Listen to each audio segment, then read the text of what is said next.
এই নিয়ে ৩বার পাত্রপক্ষ এসে ফিরে গেল। শাশুড়ি মা রেগে আগুন। ছেলেকে ডেকে বললেন, শোন খোকা, তোর বউ ইচ্ছে করেই এবারের সম্বন্ধ ভেঙে দিল। ও আসতে চায়নি মা, আমি জোর করেই পাঠিয়েছিলাম। না হলে অতগুলো লোকজন তুমি একা সামলাতে পারতে না।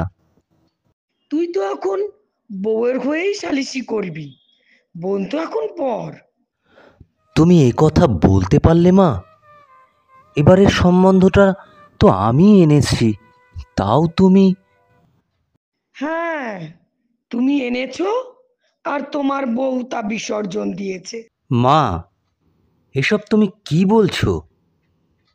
আমার আর কোনো কিছু শোনা বোঝার দরকার নেই, তোমাদের আমি হাড়ে হাড়ে চিনতে পেরেছি। মা, তুমি শোনো মা, তুমি ভুল বুঝছো। তোমার এখন মাথার ঠিক নেই।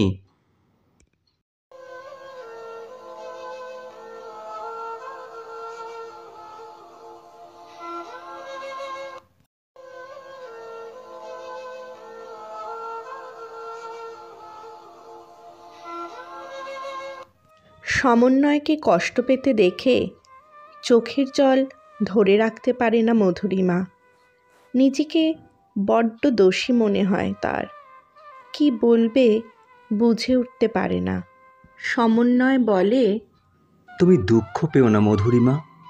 আসলে টুম্পার বিয়ে ভেঙে যাওয়াতে মায়ের মাথা ঠিক নেই। না না সমু, কিছু মনে করিনি। আমি জানি মেয়ের মায়ের কত জ্বালা।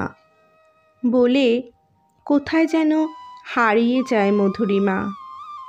মনে পড়ে 5 বছর আগের দিনগুলির কথা। দাদা চলে যাওয়ার পর বাবা যখন ব্যস্ত হয়ে উঠল বিয়ে দেবার জন্য, তখন মাও প্রতিদিন আশঙ্কার দিন গুনত।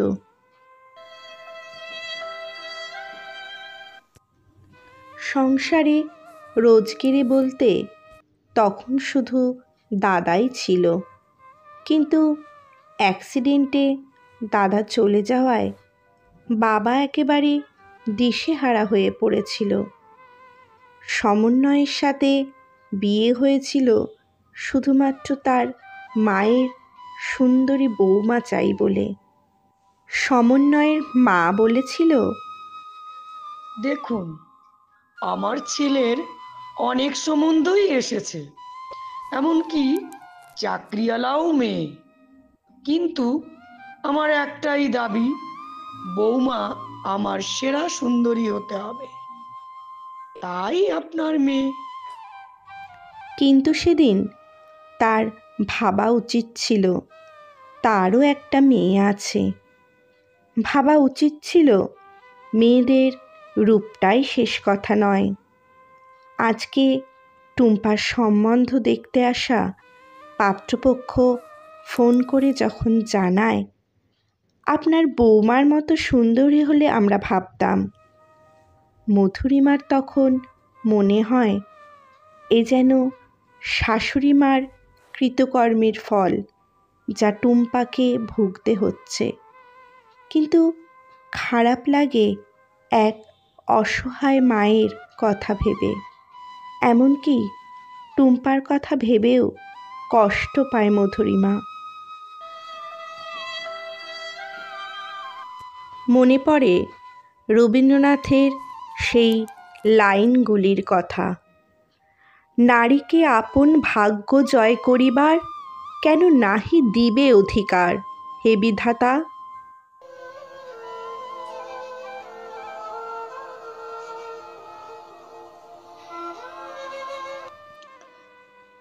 গল্প যদি ভালো লাগে, আমাদের ইউটিউব চ্যানেল ও ফেসবুক পেজ সবরীর কথামালা লাইক, কমেন্টস ও শেয়ার করবেন এবং অবশ্যই চ্যানেলটি সাবস্ক্রাইব করবেন।